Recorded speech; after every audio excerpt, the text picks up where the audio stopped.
toàn da trắng, hoặc là rất ít da đen, hoặc là trường này có học sinh gốc Mexico nhiều, Latino, nhưng mà trường khác là ít, thì cái đó không phải là vì cái racism nữa, bởi vì racism là đã chấm dứt rồi, nhưng mà vẫn có cái hiện tượng đó là bởi vì cái population distribution.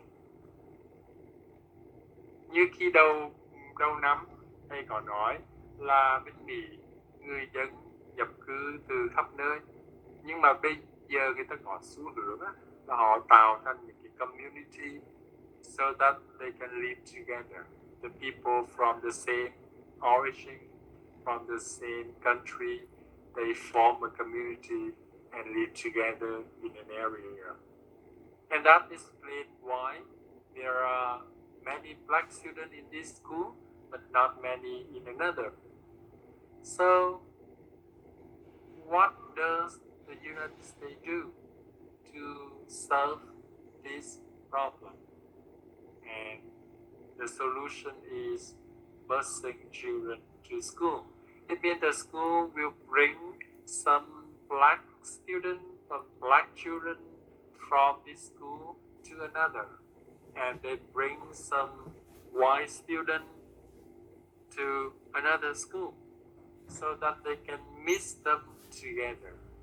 Như vậy một cái kiểu trộn lẫn lại cho đồng đều, trường nào cũng có da đen, da trắng, da màu, da vàng vân vân, trộn lại cho đồng đều. Thì không thôi thì có trường thì lại có rất nhiều da đen, có trường thì rất ít, thậm chí là không có, ví dụ như vậy. Đó, tất cả những cái đó là vì do sự phân bố dân cư thôi, chứ không phải là da đen bắt buộc phải đi học ở trường riêng biệt giống như là ngày xưa. Ngày xưa cái trường đó gọi là segregated school, cái trường chỉ dành riêng cho da đen. Bây giờ thì da trắng và da đen có thể học chung được, không còn cái sự phân biệt đó, nhưng mà vẫn xảy ra cái tình trạng chỗ này có nhiều, chỗ kia có ít. Vì vậy mà người ta mới mix the children together by busing them to school. And that is the first measure.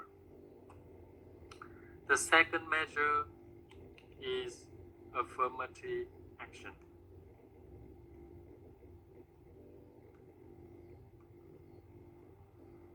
In order to understand this, you must understand the term culture.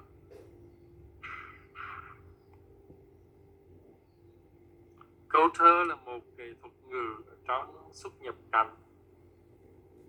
Tiếng Việt mình gọi là culture, tức là hàng ngạch.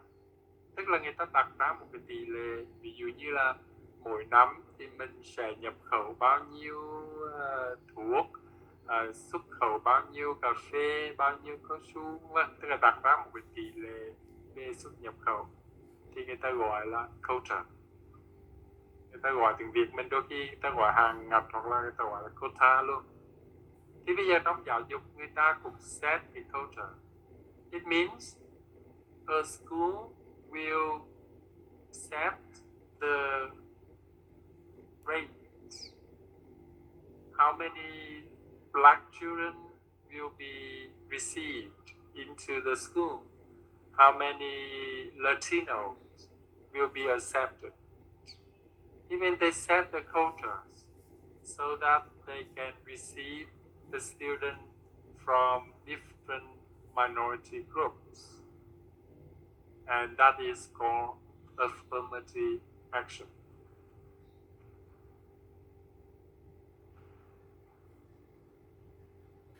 Just like giving the minority group some priority, vài cái sự ưu tiên nào đó, because they think that in the past those groups faced discrimination, they faced racism. So now we have to do something to compensate or to make up for those groups who were discriminated in the past. Compensate tức là đền bù. hoặc là make up for the need.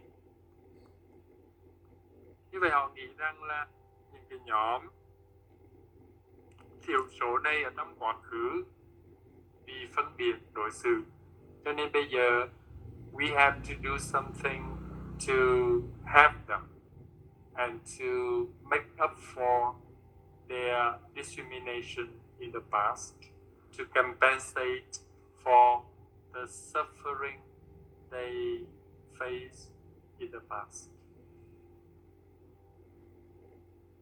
And that is called affirmative action. This happens not only at school, but also in some company or in some organizations. Người ta có thể, các cái công ty, các cái hàng, người ta cũng có thể áp dụng cái affirmative action để mà nhận nhân viên. Chủ yếu là những cái nhóm minority group giống như người da đen chẳng hạn. Người ta đặt ra một cái tỷ lệ sẵn để vấn đề. This also means that at school, maybe a black student has lower academic standard, but because of the affirmative action, that student can be accepted into school. Cái này là giống như ngày xưa, trước đây ở Việt Nam mình cũng có một cái hình thức gọi là lớp cử tuyển. Tức là mình cho rằng là các cái vùng miền núi đó, mấy em cuộc sống có thể khó khăn, nó không thuận lợi như ở thành phố, cho nên mình phải giúp đỡ cái nhóm đó bằng cách là cử tuyển, tức là cử về học, chứ không cần phải thi vô đại học, mà cử cái nhóm đó về học xong rồi, học xong thì họ quay lại quê hương của mình để làm việc. Thì đó cũng là một cái dạng tương tự hơi giống như là affirmative action đối với những cái minority group in America. Bây giờ thầy vừa giải thích hai cái biện pháp đó. Bây giờ you have to tell me why these two measures are controversial. Cái từ controversial tiếng Anh có nghĩa là có nhiều tranh cãi. It means some people agree, but some people don't.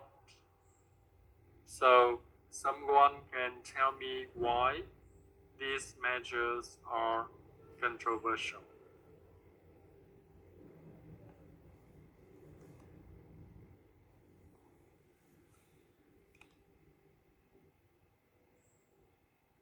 Who knows?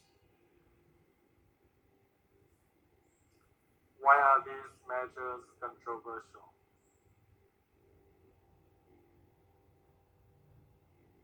Em nào có thể bật micro lên và trả lời.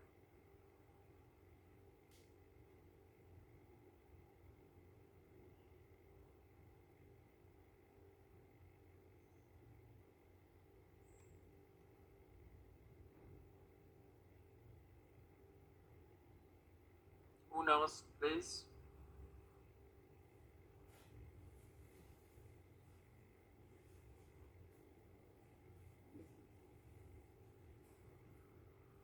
Đây là hai trong số những cái biện pháp mà người ta, các trường học ở bên Mỹ, người ta sử dụng để mà bảo đảm một cái sự racial equality nào đó. Nhưng mà cái gì cũng vậy, cái gì nó cũng có những cái mặt hạn chế. Và hai cái biện pháp này vì sao mà lại controversial?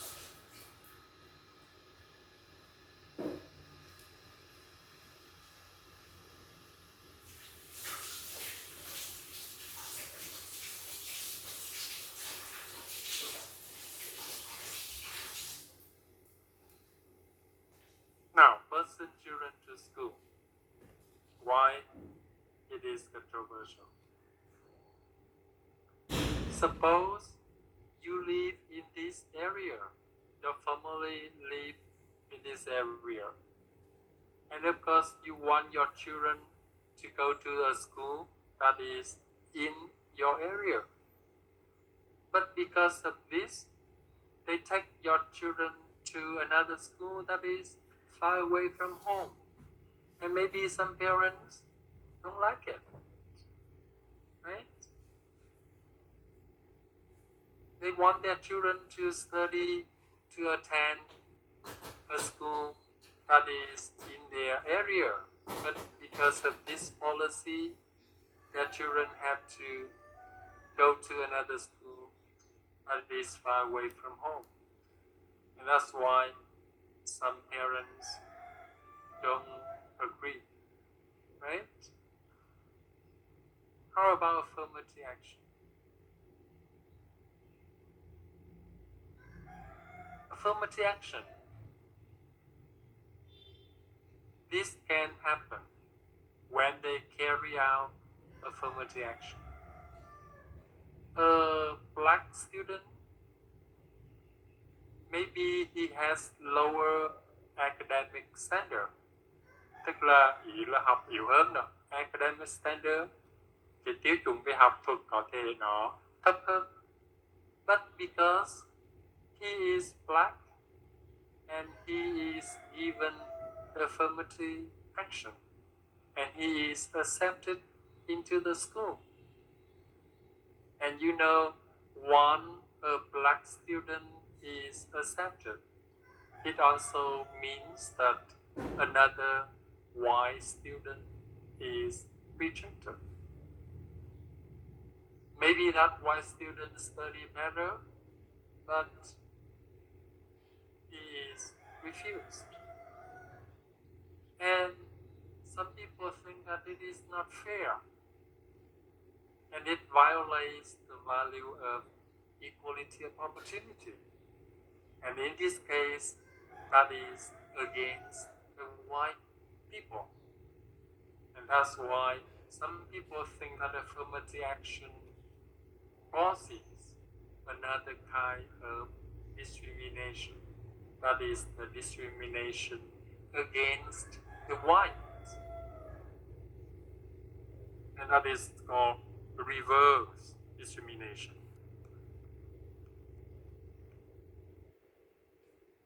Tức là tạo ra một cái sự phân biệt ngược lại.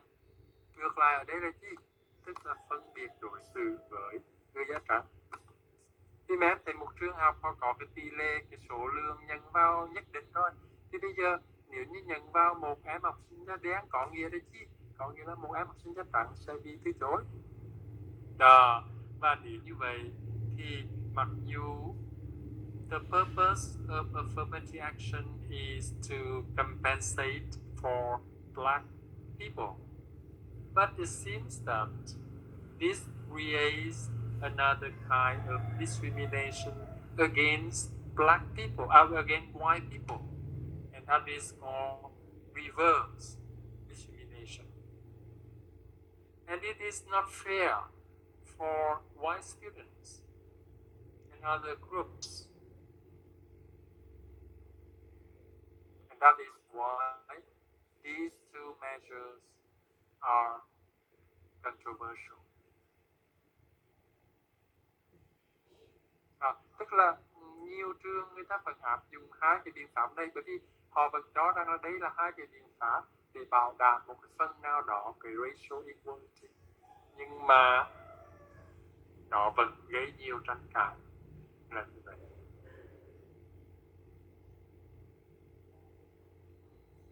Và trong sách người ta có cho một cái minh họa cái câu chuyện của cái anh chàng học sinh da trắng William Blake.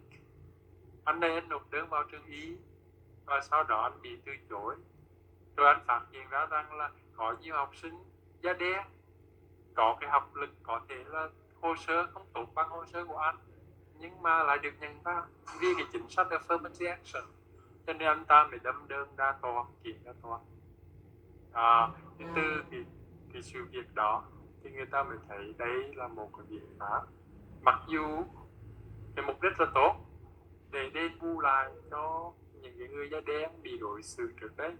Không phải là những em da đen này bị mà cha mẹ hoặc ông bà hoặc là thế hệ trước đi, thì bây giờ người ta bù đắp lại cho học sinh da đen bằng cái chính sách affirmative action, nhưng mà lại có những cái vấn đề như vậy, cho nên nó vẫn còn gây nhiều tranh cãi, controversy.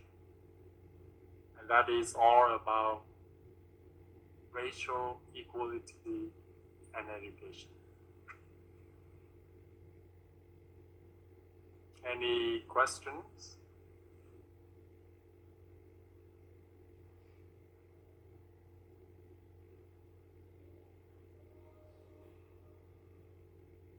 And now, okay, questions you have?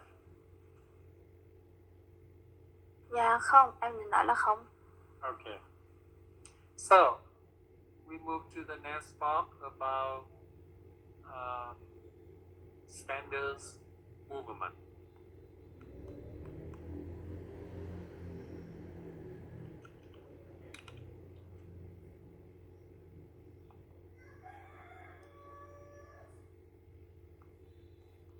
What is standard movement?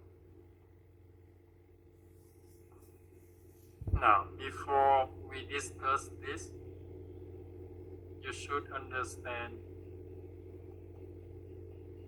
the centralized control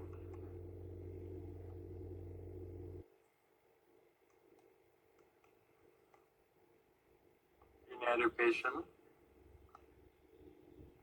and the centralized control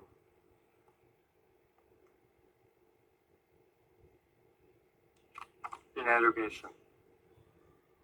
Centralized control có nghĩa là quản lý, kiểm soát, tập trung. Còn decentralized là phi tập trung.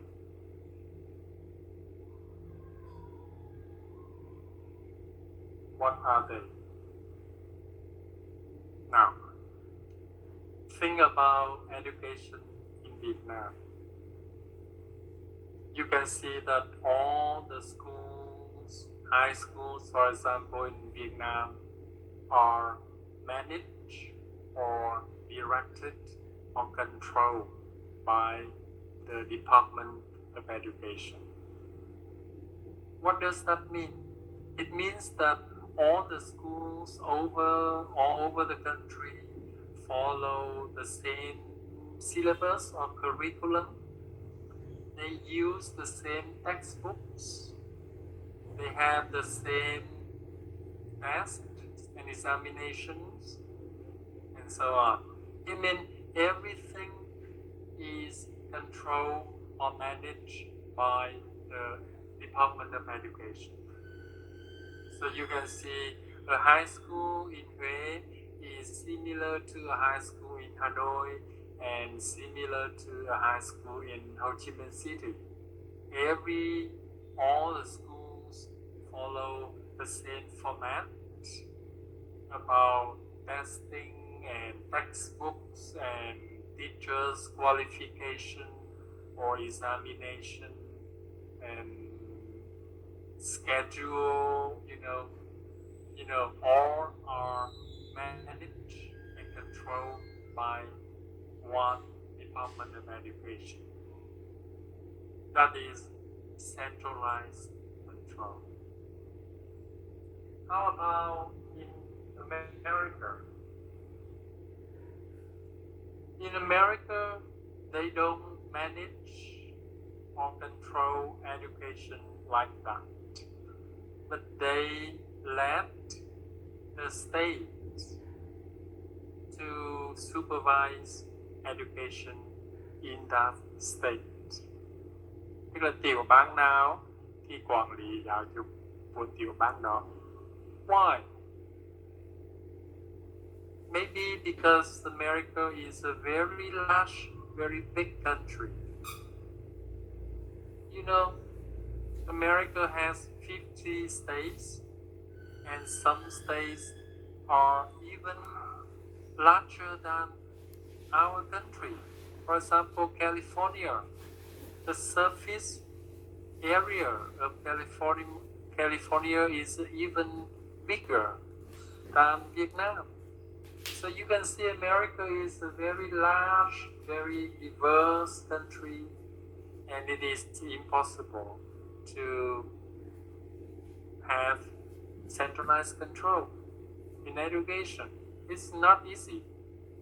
So they let each state to manage the education in that state. Another reason is that in the United States, the state government are also respected. They have their right. Ở bên Mỹ, những cái tiểu bang nó có cái quyền riêng của nó nữa.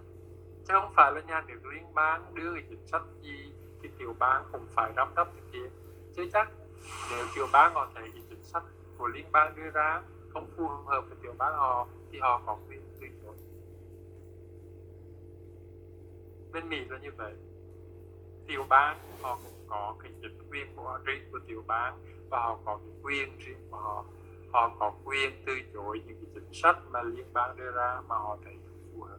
Họ có thể bỏ phiếu, họ có thể không thực hiện, chống lại cái policy đó.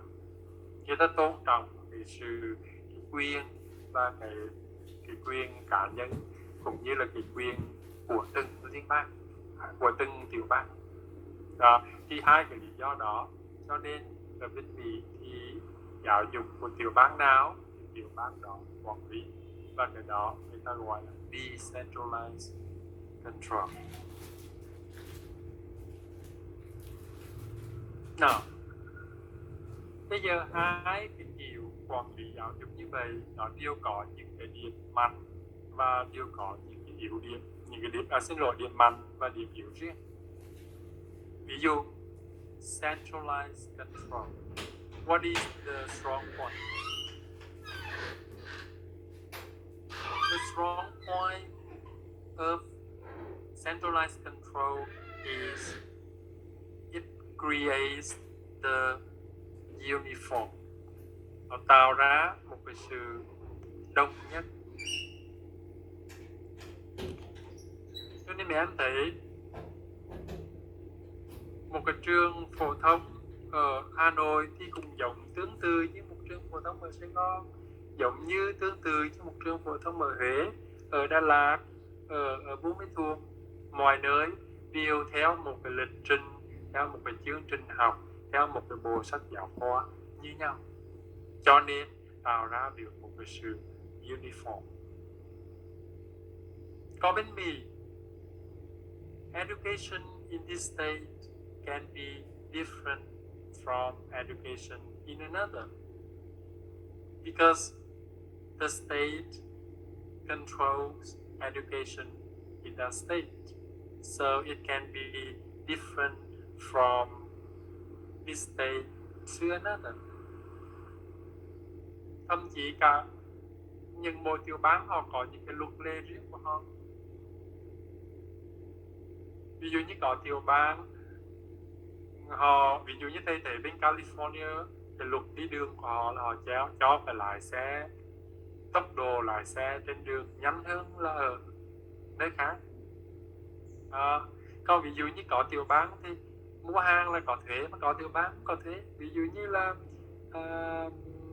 New Hampshire, một cái tiểu bang mà đi mua hàng thì sẽ có thuế. Em ở bên thành phố khác mà em qua New Hampshire em mua hàng là sẽ rẻ hơn, có thể. Ý thầy cũng nói là gì? Tức là mỗi tiểu bang họ có thể khai triển cái bộ luật của liên bang theo cái kiểu riêng của mình. Và giáo dục cũng vậy, giáo dục tiểu bang này có thể khác với giáo dục tiểu bang khác. Như vậy cái nhược điểm là nó không có được cái uniform,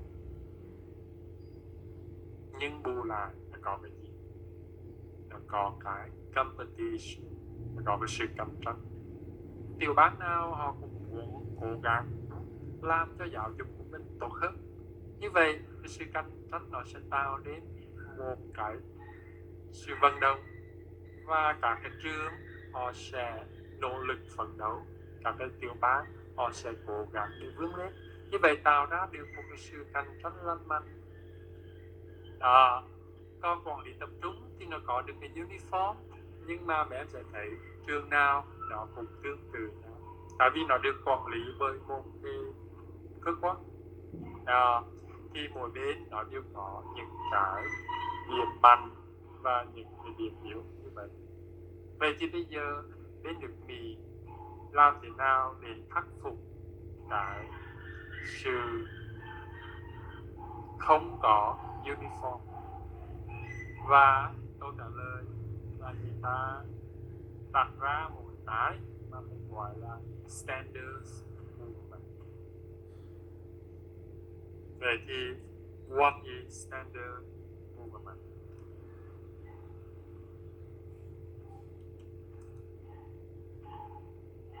It means standards movement require the student of a level to take classes and to take examination in some required subjects. For example, all the students at high school in America have to study the following subjects, and they have to take the examination or test in those subjects.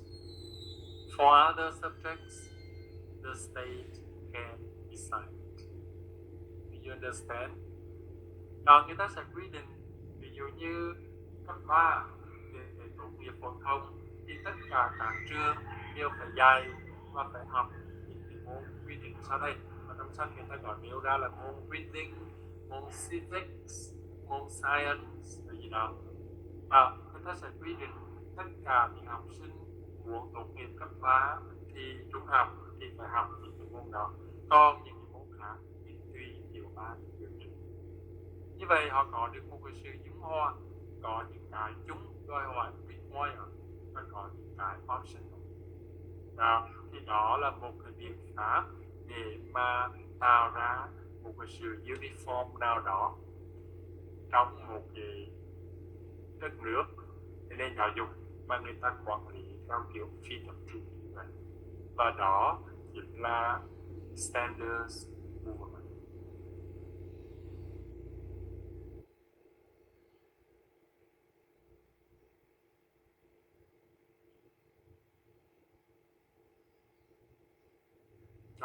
Người ta đặt cái tên là standards movement là như vậy, tức là liên bang giáo dục của Bộ Giáo dục sẽ yêu cầu các trường học ở các tiểu bang phải bắt buộc có những cái môn quy định. Còn ngoài ra những cái vấn đề khác thì tùy tiểu bang quyết định. Cho nên bên Mỹ mấy em thấy cái chuyện mà học trung học ở tiểu bang này nó có thể khác với tiểu bang khác là chuyện bình thường. Bang này dùng sách giáo khoa này nhưng mà bang khác dùng sách giáo khoa khác là chuyện bình thường. Bên này thi cử kiểu khác, bên kia thi cử kiểu khác là chuyện bình thường.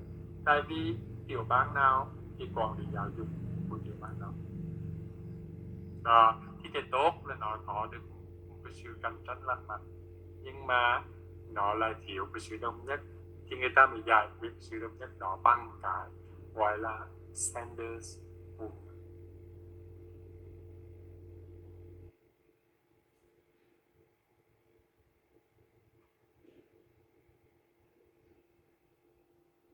And now we move to the last thing of education,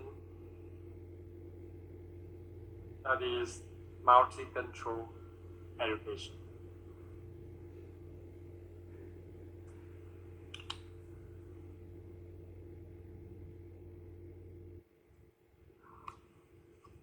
Thánh nhang hả? Thằng vừa xuất hiện đấy mới nói, thấy cô thầy mới nói.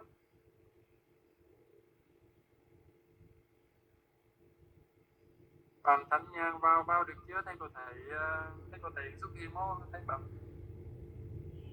Em nói bạn này vô đăng nhập vô lại có từ sao thấy thầy đó. Thằng xuất hiện ở đây bấm rồi.